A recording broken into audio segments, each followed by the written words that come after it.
उस रात घर में सन्नाटा था। मम्मी पापा बाहर गए थे, लाइट डिम, पर्दे बंद। विक्रम भैया और अजय भैया दोनों आए थे। मैं बिस्तर पर लेटी थी, सिर्फ एक ततली नाइटी में। दिल जोर जोर से धड़क रहा था, डर, चाहत, शर्म, सब मिला जुला। विक्रम भैया ने मुझे देखा और मुस्कुराए।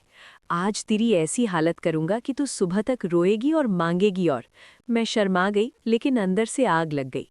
अजय भैया ने मेरी टांगें फैलाई, उंगली से छुआ और बोला, कितनी गीली हो चुकी है। मैं कांप गई। उस रात मैं समझ गई, गालियां सिर्फ गालियां नहीं, वो चाहत का एक रूप थीं। जोश में निकलती, सुख को और गहरा बनाती।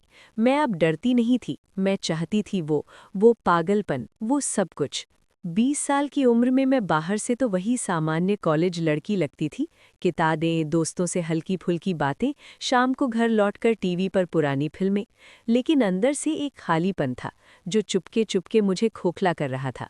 मम्मी पापा की व्यस्तता ने मुझे इतना अकेला बना दिया था कि कभी-कभी रात को तकिए से गले लगाकर रो लेती थी।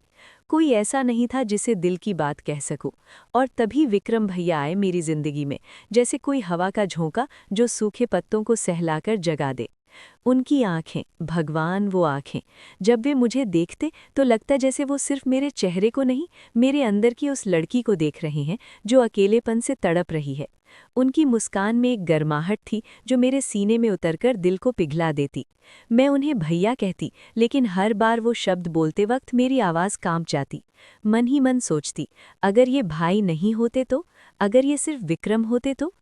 बिजली चली गई वाली वो शाम मेरी जिंदगी का पहला मोड़ थी। अंधेरे में मैं डर से सिकुड़कर बैठी थी। दरवाजे पर दस्तक हुई। नेहा, मैं विक्रम हूँ, सब ठीक?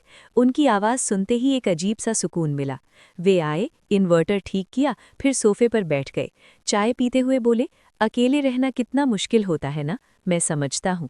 उनकी बातों में इतनी संवेदना थी कि मेरी आंखें भर आईं। मैंने पहली बार किसी से कहा, हाँ भैया, बहुत मुश्किल, कभी कभी लगता है कोई है ही नहीं। उन्होंने मेरा हाथ थामा, बस हल्के से, और कहा, अब से जब भी ऐसा लगे मुझे बुला लेना, मैं हूं ना। उस रात पेन ड्राइव मिली। मैंने कमरे में लाइट बंद की, दिल धड़क रहा था। वीडियो शुरू हुई। पहली बार इतने करीब से किसी की चाहत देखी। शरीर में आग लग गई, सांसें तेज, सीने में एक दबाव, हाथ नीचे चले गए। पहली बार बिना शर्म के, बिना अपराध बोध के। लेकिन बीच में आंसू आ गए। मैं रो रही थी, सुख से, डर से, अकेलेपन से। वो रात मैंने खुद को पहचाना। वो लड़की जो किताबों में खोई रहती थी, अब अपनी इच्छाओं को महसूस कर रही थी।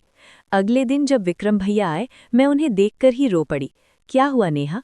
मैंने कुछ नहीं कहा, बस पेनड्राइव लौटाई। उन्होंने मुझे गले लगाया, पहली बार। उनका स्पर्श इतना नर्म, इतना सुरक्षित। डर मत, मैं तुम्हारे साथ हूँ। मैं उनके सीने से लगकर रोई।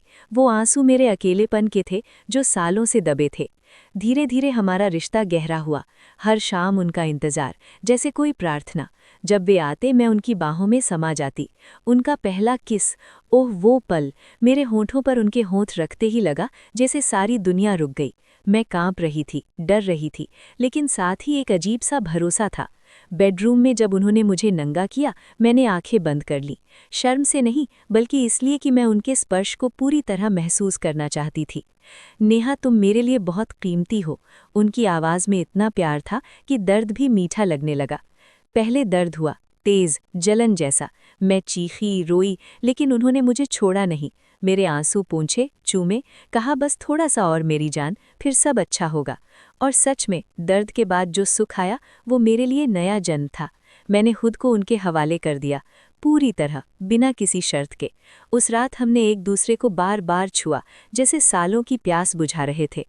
सुबह जब वे गए, मैं बिस्तर पर लेटी रही। आंसू बह रहे थे, खुशी के। पहली बार लगा कि मैं अकेली नहीं हूँ। फिर दिन बीतते गए, हर मुलाकात में नई भावनाएं। कभी वे मुझे सिर्फ गले लगाकर बैठे रहते, घंटों। मैं उनके सीने पर सिर रखकर सुनती रहती उनकी धड़कन। कभी हंसते हंसते पास आ जाते। मैंने उन्हें अपनी सबसे गहरी बातें बताईं। माँ के जाने का दर्द, पापा की दूरियां, अकेलेपन का बोझ। वे सुनते, कभी कुछ नहीं कहते, बस हाथ थाम लेते। वो स्पर्श मेरे लिए दुनिया की सबसे बड़ी ताकत बन गया। जब उन्होंने पीछे से वाली बात की, मैं डर गई। नहीं भैया, मैं नहीं कर पाऊंगी। लेकिन उनकी आंखों में इतना प्यार था, मैं तुम्हें कभी दर्द नहीं दूंगा। अगर तुम नहीं चाहोगी तो रुक जाऊंगा। मैंने भरोसा किया। तेल लगाते वक्त उनकी उंगलियां इतनी नरम थीं कि मैं रो पड़ी सुख से। धीरे धीरे जब वो हुआ, दर्द के साथ साथ एक अजीब सा पूरा होने का एहसास हुआ। मैं चीखी, लेकिन वो चीख प्यार की थी। बाद में मैंने उन्हें गले लगाया और कहा, भैया आपने मुझे पूरा कर दिया।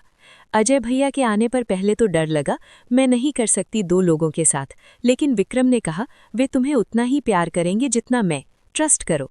जब तीनों साथ थे, मैं बीच में थी। एक तरफ विक्रम की नरमी, दूसरी तरफ अजय की ताकत। मैं खो गई। वो पल मेरे लिए स्वर्ग था। 2 लोगों का प्यार, 2 जोड़े हाथ, 2 अलग अलग दिलों से मिला स्नेह। मैं रो रही थी सुख से, क्योंकि पहली बार लगा कि मैं वाकई चाही जाती हूँ। शादी के बाद भी वो भावनाएं नहीं मिटी। जब मायके आती, वे मिलते, कभी सिर्फ बातें करते, गले लगते, कभी पुरानी यादें ताज़ा करते। हर मुलाकात में वो पुराना दर्द और सुख दोनों जाग उठते। मैं अब माँ हूँ, लेकिन अंदर की वो लड़की अभी भी जिंदा है, जो अकेलेपन से डरती थी और अब प्यार से भरपूर है। कभी कभी रात को अकेले लेटकर सोचती हूँ, क्या ये गलत था? लेकिन फिर लगता है नहीं, क्योंकि उन पलों में मैंने खुद को पाया। इच्छाओं को दबाने से नहीं, उन्हें जीने से मैं पूरी हुई। वो रिश्ता अब भी है, छिपा हुआ लेकिन जिंदा, इंतजार में। और मैं जानती हूँ जब मौका मिलेगा, वो फिर से मुझे गले लगाएगा, उसी तरह जैसे पहली बार लगाया था।